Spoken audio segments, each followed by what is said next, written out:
자, 이제 하드리아누스 황제 이때 이제 뭐 특별한 뭐 사건은 이제 우리가 AD 70년에 예루살렘이 완전히 멸망당했잖아요. 그래서 진짜 예루살렘 성이 완전히 다 무너지고 또 많은 사람들이 학살당하고 노예로 끌려가고 근데 또 2차 유대 봉기가 요 시기에 또 한 번 더 있었습니다. 그리고 요때 우리가 좀 관련된 책이 있는데요. 제 구군단의 독수리. 이제 재미있는 그런 역사 소설책이라고 해야 될까?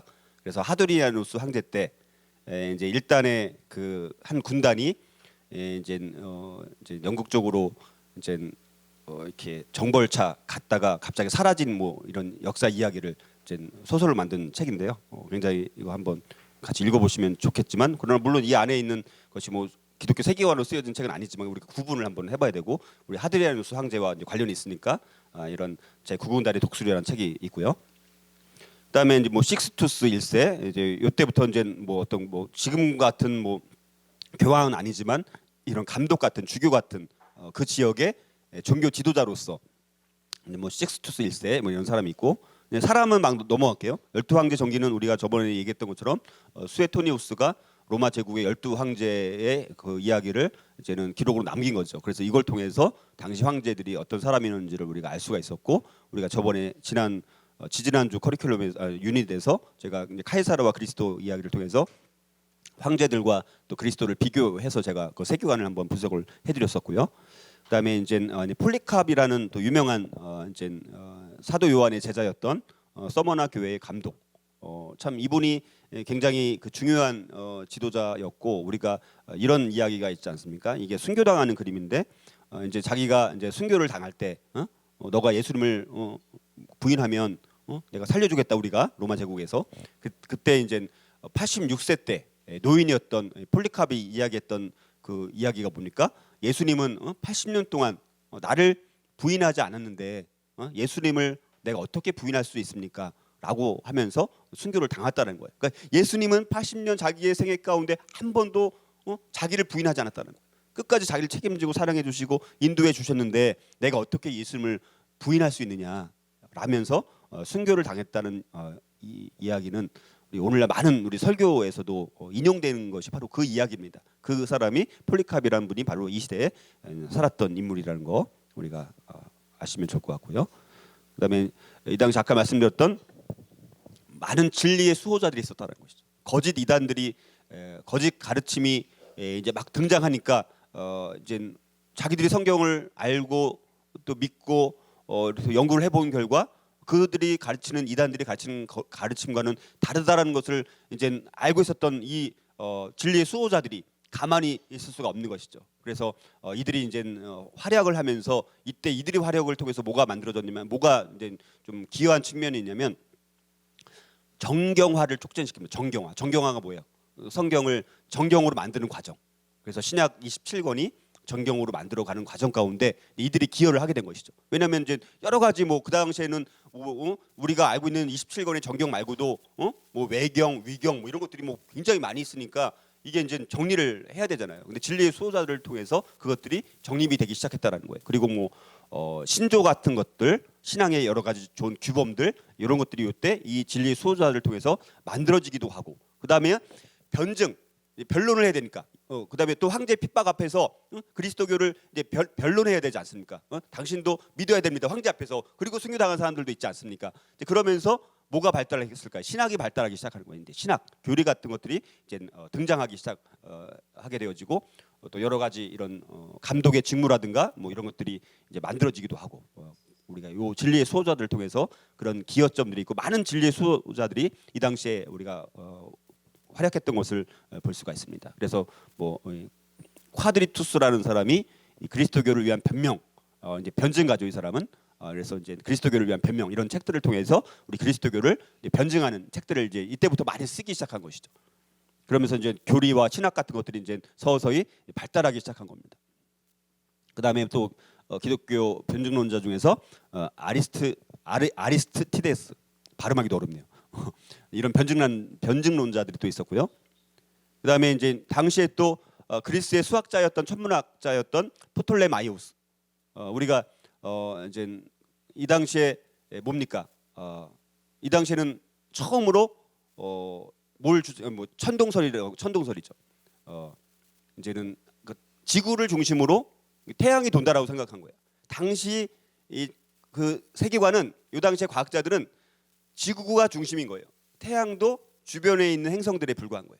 그래서 사실은 엄청 한 1500년 정도 갈릴리우스가 지구는 둥글다. 그래도 지구는 둥글다라고 얘기했을 때까지가 계속 이 프톨레마이오스가 주장했던 이제 지구를 중심으로 태양이 돈다, 다른 행성들이 돈다라는 이 천문학적 세계관이 1500년 가까이 유지가 된 거예요.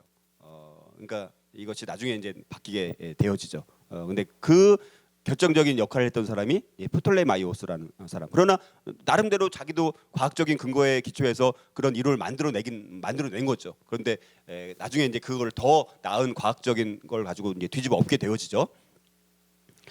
그리고 아까 말씀드렸던 2차 유대 봉기. 그래서 마지막 또 반란이 일어나지만 이 반란이 뭐 완전히 다 진압이 되어지게 되죠.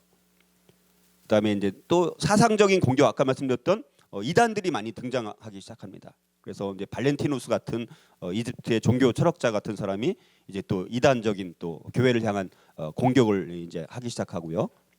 또 에비오니즘 같은 또 잘못된 하나님은 뭐 한 분이다. 라는 어떤 그런 그 뭐 삼일체라는 이런 부분들을 인정하지 않고 그런 이제 에비오니즘 같은 이단들이 또 등장하기 시작하고, 그다음에 영지주의 같은 그노시스라는 오늘날 구원파와 같은 일종의 옛날의 구원파가 영지주의 같은 이런 이단들이 등장하기 시작했고요. 그다음에 아까 말씀드렸던 이집트 종교 철학자였던 발렌티누스 같은 사람이 또 이단으로 등장하면서 교회를 공격하기 시작을 합니다. 그다음에 이제 로마 제국 황제였던 안토니우스, 이제 피우스 이런 황제가 있고요. 그다음에 유스티니스 순교자, 이 사람은 순교로 유명하기 때문에 이름이 항상 앞에 뭐가 붙냐면 순교자 저스틴이라는 말이 붙습니다.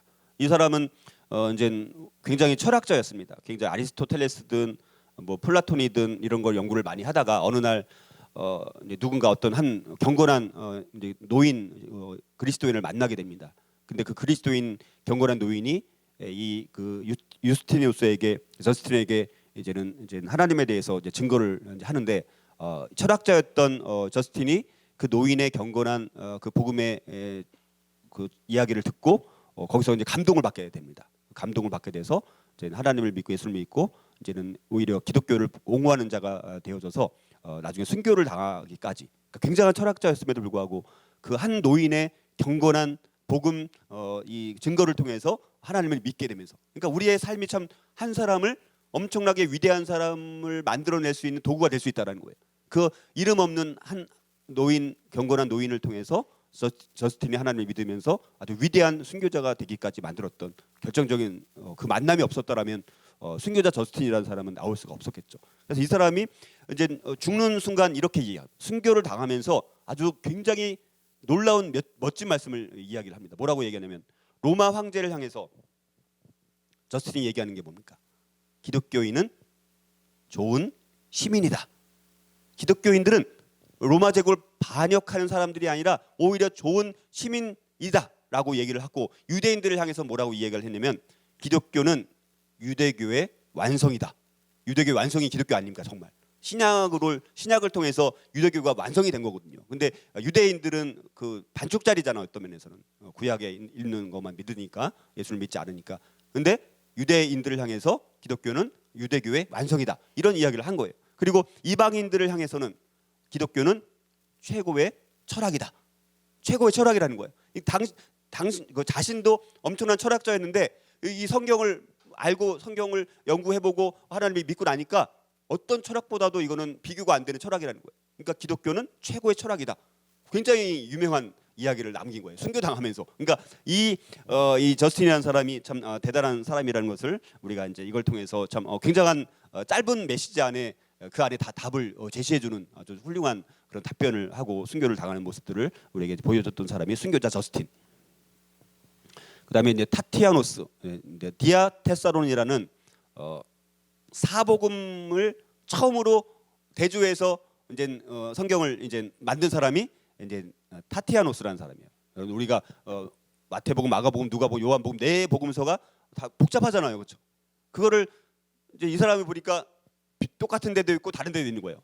그걸 자기가 나름대로 연구를 한 거예요. 그 당시에 굉장한 거죠. 지금은 다 이렇게 책이 만들어져서 이렇게 할 수 있지만 그 당시에는 이게 어려운 거거든요. 이 작업 자체가. 근데 이 150년경에 그런 사복음서 대조 성경을 편찬할 수 있었다는 것은 참 그 여러분도 얼마큼 성경에 대한 진리에 대한 그 뜨거운 열정들이 이 사람들이 있었는지 우리가 알 수 있지 않습니까?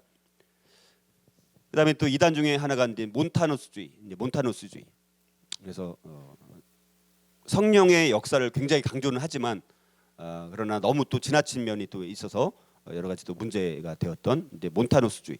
그러니까 이 당시에 사실 오늘날 있었던 이단들이 이때 이미 다 있었어요, 사실은. 그러니까 오늘날 뭐 이단들이 뭐 새롭게 나오는 게 아니에요. 과거에 있었던 이단들의 약간 발전된 형태 이미 과거에 다 있었던 거예요. 그러니까 우리가 이 교회 역사를 알면 중요한 게 뭐냐면 뭐가 이단이고 뭐가 거짓이고 뭐가 진짜고 뭐가 정통인지 정통과 이단 요거를 구분하는 그런 어떤 식견이 사실 생길 수가 있습니다. 그래서 원래 좀 자세히 살펴보면 굉장히 우리가 이게 우리 신앙에도 상당히 많이 도움이 돼요. 이런 것들을 우리가 사실 깊이 있게 한번 공부를 해보면 우리의 신앙이 아주 견고해집니다. 그러니까 어떤 공격에도 흔들리지 않아요. 그러니까 우리 신앙이 누가 어떻게 공격하더라도 우리 신앙이 흔들리지 말아야 되잖아요.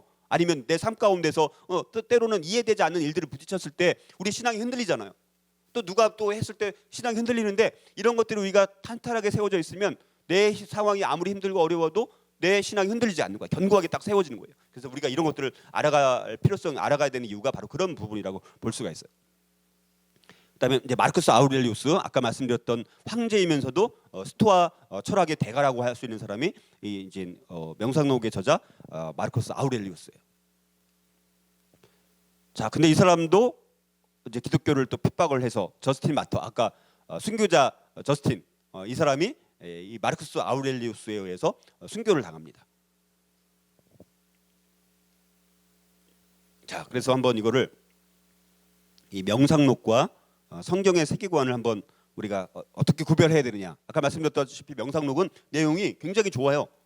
마치 산성순에 비교될 만큼 내용이 아주 좋은 내용이 많아요. 그러면 뭐가 다른가? 이거 한번 정리를 그의 가치관과 스토아 철학 마르쿠스 아우렐리우스의 명상록의 가치관과 성경의 가치관과 우리가 어떻게 이걸 구분해야 되느냐. 첫 번째는요. 진실과 유용, 좋아 보이는 사상들, 신념들, 철학들. 그러니까 이 명상록을 보면 굉장히 진실인 것 같고 우리 삶에 유용한 내용들도 참 많고 굉장히 좋아 보이는 사상도 많고 굉장히 신념이 대단하구나. 또 철학들 이런 것들이 많이 있지만 그러나 우리는 성경적 세계관을 우리가 붙들어야 한다라는 것을 우리가 한번 생각을 해볼 수가 있습니다. 자, 두 번째는 스토아주의와 같은 범신론이 아니라 성경에서 말하는 하나님의 편재성을 믿어야 돼요. 자, 이 스토아 철학가들이 말하는 것 중에 하나가 뭐냐면 범신론이에요. 범신론이 뭐냐면 우리는 하나님의 무소부재 편재성을 믿는데 이 범신론과는 달라요. 범신론은 뭐냐면 예를 들어서 여기에도 하나님이 들어있는 거예요. 그리고 뭐 이 마이크 안에도 하나님이 이 안에 들어있는 거예요. 범신론. 그러니까 그리고 어떤 심지어 우리가 보는 배설물에도 하나님이 들어있다. 예를 들어 그렇게까지 말하는 게 범신론이에요. 근데 우리가 말하는 하나님의 편재성이라는 것은 어디에나 계신 분이긴 하지만 다 감찰하고 계시는 분이지만 이 자체 우리 사람 자체가 신이 아니라는 거예요. 근데 범신론에서는 우리도 신의 일부라는 거예요. 그러니까 범신론과 이 성경에서 말하는 편재성과는 굉장히 다른 거예요. 그러니까 스토아주의에서 말하는 것은 그런 범신론을 주장하거든요. 그러니까 우리가 이 부분에 대해서 분명히 차이점을 인식을 해야 되고 그다음에 세 번째는 비인격적인 슈퍼컴퓨터 같은 신을 믿는 것이 아니라 우리는 인격적이고 공의로운 하나님을 믿어야 되지 않습니까? 스토아주의에서 말하는 부분들은 이 신에 대한 개념이 비인격적인 슈퍼컴퓨터와 같은 존재예요. 우리는 하나님이 슈퍼컴퓨터 같은 존재가 아니잖아요. 기계적인 하나님이 아닌 거예요. 하나님은 인격적인 하나님이거든요. 만약에 우리가 인격적인 하나님에 대한 하나님을 경험하지 못한다면 우리의 믿음이라는 것은 사실은 굉장히 무너지기 쉬워요. 여러분들이 하나님과 인격적인 만남이 굉장히 필요합니다. 여러분들이 인격적인 하나님, 근데 인격적인 하나님이 말은 그런데 어려워요. 이게 사실 추상적인 말이기 때문에 인격적인 하나님을 맨날 저도 옛날에는 인격적인 하나님을 믿으라고 하는데 그게 무슨 말인지 몰랐는데 이제 저도 알아가는데 인격적인 하나님, 여러분들 우리가 사람과의 관계가 예를 들어서 저와 뭐 신지사님 관계가 그냥 안녕하십니까? 그냥 그렇게 형식적인 인사관계만 누리는 관계는 인격적인 관계가 아닌 거예요. 인격적인 관계라는 것은 상대방이 아파하는 것에 대해서 내가 공감하고 뭐 예를 들어 구체적으로 기도를 해줄 수도 있고 저분이 겪는 고통을 내가 같이 공감하면서 같이 아파하고 같이 슬퍼하고 같이 기뻐하고 이게 인격적인 만남 아닙니까? 하나님도 마찬가지인 거예요. 슈퍼컴퓨터처럼 뭐 내 삶에 물론 때로는 도움을 주는 분이라고 생각할 수도 있지만 우리가 하나님은 인격적인 하나님, 내 고통을 하나님은 더 많이 아시고 또 우리의 고통을 이미 다 체휼하신 분이기 때문에 우리의 아픔을 누구보다도 알고 내가 아파할 때 하나님께서 위로해 주시고 내가 기쁠 때 하나님께서 더 기뻐해 주시고 이런 것들을 우리가 체험해 나간 그런 부분들이 우리가 인격적인 하나님을 만나는 거거든요. 그러니까 우리가 근데 스토아주의에서는 그런 신과는 개념이 달라요. 그러니까 우리가 성경은 매우 인격적인 하나님에 대해서 강조를 하거든요. 왜냐하면 성경에 있는 수많은 인물들이 하나님과 다 인격적인 만남을 했거든요. 그러니까 그들의 삶이 완전히 달라질 수 있지 않았습니까? 네 번째, 인간은 하나님의 형상으로 지어졌지만 실제로 하나님의 일부라는 거예요. 스토아주의는 신의 일부라는 거예요, 우리가. 근데 우리는 창조주 하나님의 피조물이에요. 창조주와 피조물은 전혀 다른 거예요. 우리 자체가 신의 일부가 아니라는 거예요. 내가 신의 일부라고 생각할 수도 있지 않습니까? 우리가 하나님 물론 형상을 닮은 건 맞고 우리가 예수를 믿음으로 우리 하나님 형상을 회복해야 되는 건 맞지만 우리 자체가 하나님의 일부는 아니라는 거예요. 그러니까 그 부분을 우리가 우리는 분명 하나님에 의해서 창조된 피조물이라는 인식을 우리가 가져야지. 하나님과 우리가 동등됨을 할 수는 있지 그 불가능한 거잖아요. 그렇죠? 본성 자체가 다른 거니까. 다섯 번째는 죄는 무지의 산물이 아니라 인류가 이성을 포함하여 모든 능력에서 타락하였고 죄는 하나님과 대적하고 창조주에 대한 능동적인 반항으로 우리가 이해해야 한다는 거예요. 세상에 말하는 철학가 스토아주의에서 말하는 것 중에 일부가 뭐예요? 죄라는 것은 무지의 산물이라고 생각하는 거예요. 무지하니까. 그게 아니라는 거예요. 능동적으로 우리가 반항했다라는 거예요. 우리 안에는 원래적인 본래적인 죄가 내재되어 있는 것도 사실이지만 우리의 삶을 가만히 들여다보면 하나님 안에서 우리가 살아가지 않으면 예수님으로부터 우리가 끊겨지면 어떻게 됩니까? 우리가 능동적으로 반항을 하는 존재예요. 얼마나 우리가 악한 존재인지 모릅니다. 그 부분에 대한 분명한 인식이 필요해요. 여섯 번째는 하나님의 도덕적인 기준에 따라 살 수 있는 길은 이성의 능력에 따른 도덕적인 삶이 아니라 그리스도를 믿음으로 주어지는 성령의 능력으로만 통해서만 가능하다라는 거예요. 여러분들 우리가 성령의 능력으로만 성령의 통치를 받아야지만 우리가 바뀌지 내가 도덕적인 삶을 살아간다라고 되는 게 아니에요. 우리 힘으로 안 돼요. 우리 힘으로 절대로 안 됩니다. 여러분들이 한번 해보세요. 내 스스로 힘으로 절대 안 되거든요. 절저하게 하나님 앞에 내가 내려놓고 하나님의 통치에 내 모든 주권을 맡기고 성령의 통치에 내 모든 것을 내가 맡길 때 그때 대가 막가거든요. 이 부분이 분명히 다른 부분이고 일곱 번째는 현세의 행복이 종국의 목표가 아니라 결국 스토아주의에서 말하는 것들은 결국 뭐냐면 현세의 행복이 그들의 종국의 목표가 되어버려요. 이들대로 그 삶을 추구하다 보면 그것이 아니라 하나님과의 관계 회복으로 인한 구원이 우리의 목표가 되어야 한다는 거예요. 현세의 행복이 종국의 우리의 목표가 아닌 거예요. 우리는. 그래서 이런 부분이 분명한 차이점이 있고요. 그 다음에 여덟 번째는 자기중심적이고 자기 동기적인 삶이 아니라 스토아주의는 결국 어떻게 가게 돼 있냐면 자기중심적이 될 수밖에 없습니다. 자기 동기적인 삶이 될 수밖에 없어요. 그것이 아니라 하나님의 주권적인 통치를 신뢰하고 우리가 순종하는 삶으로 살아가는 것이 성경적 세계관이고요.